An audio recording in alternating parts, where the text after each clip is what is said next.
we'll return now to Acts 2 and 3, and rather than my giving a synopsis, I think it would be more interesting to have you guys set it up for us, starting with John DeMaine. Well, we haven't heard from the women yet in this opera. So we are going to go into Dahlon's house where the women's chorus and Zenta and, of course, their charge, Mari, are spinning. And we will, of course, notice that Zenta is not, and that she is, again, fixated. There's a portrait, right, in the house? Yes, it's a portrait, and Zenta is reading the book with the history of the Flying Dutchman, too. And she holds on to this book. And the women want to hear the story, actually. Yes. And so she will sing this three-strophe ballad of the story. Of the Flying Dutchman? The Flying Dutchman. Yes.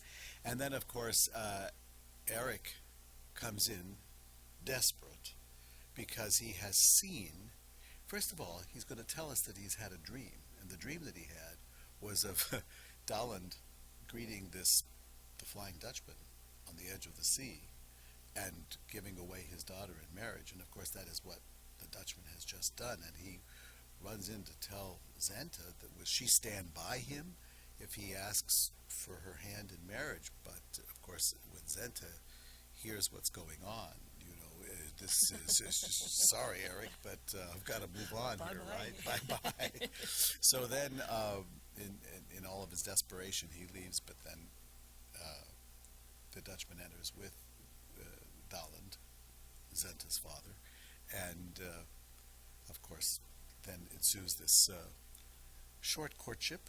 Yes, and this lovely duet. Oh my God, is it gorgeous. Yes. It's really some of the most beautiful music, I think, in all of opera. It's magic, yes. And that's traditionally the end of Act 2, am I correct? The duet? Well, the marriage, the Right. quasi-marriage is the end. Because Dahlon comes in and at the end of the duet and says, "Oh, I see you have developed something here." And then I come and say, "Here is my hand."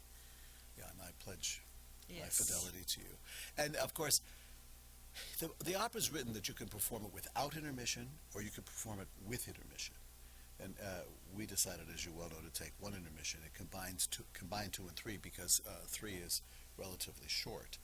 And so now we're going to progress to the third act, which of course features the combined choruses of men and women. Not only do we have the Norwegian sailors and the maidens who are left on shore, as you say, but we're going to have a ghost chorus. We're actually going to we're not going to meet, we're going to hear the crew of the Phantom ship. Do we actually see them at any point? We actually see ghostly images projected on the stage, but not physical beings on the stage. Right. So let's finish off the opera. So what would be Wagner's Act 3, but a continuation of Act 2, is that all of the sailors have now come back into port.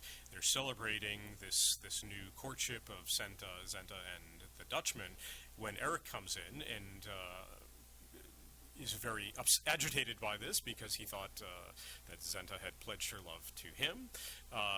And while the two of them are together, the Dutchman comes in and realizes or thinks that Zenta is actually with Eric, and that therefore he has not attained this woman who is able to bring him into port for good, and it means that he's going to have to sail for 7 more years as part of this curse. And he goes to leave, and Zenta pledges that she will follow him, and they go off together, and we won't spoil the end dramatically as to what happens, but in the end, the wonderful redemption actually does in fact happen. It's beautiful. Yes, I think it's important to note that the redemption theme wasn't there originally, and then Wagner added it as he revised the piece. And what that means is the beautiful lyric theme that you associate with Zenta is the last thing you hear in the overture, and it will be the last thing you hear in the opera. And we have chosen to go with that version because it's the later version. And musically, it makes perfect sense, and Oh, that yes. wonderful symmetry. Yeah, absolutely.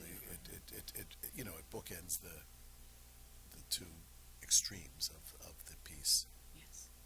Thank you all so much for coming in, particularly during what I know is a crazy busy week. So we're going to return now for Acts 2 and 3 of The Flying Dutchman by Richard Wagner. It's a performance by Madison Opera from April 2010. In the cast, we'll hear Bradley Garvin as the Dutchman. Turid Carlson is singing the role of Senta. Dean Peterson plays her father, Daland. The tenor, Eric, her former boyfriend, sung by Arnold Rawls, and her nurse, Mari, sung by Julia Faulkner. Madison Opera's production of The Flying Dutchman concludes here.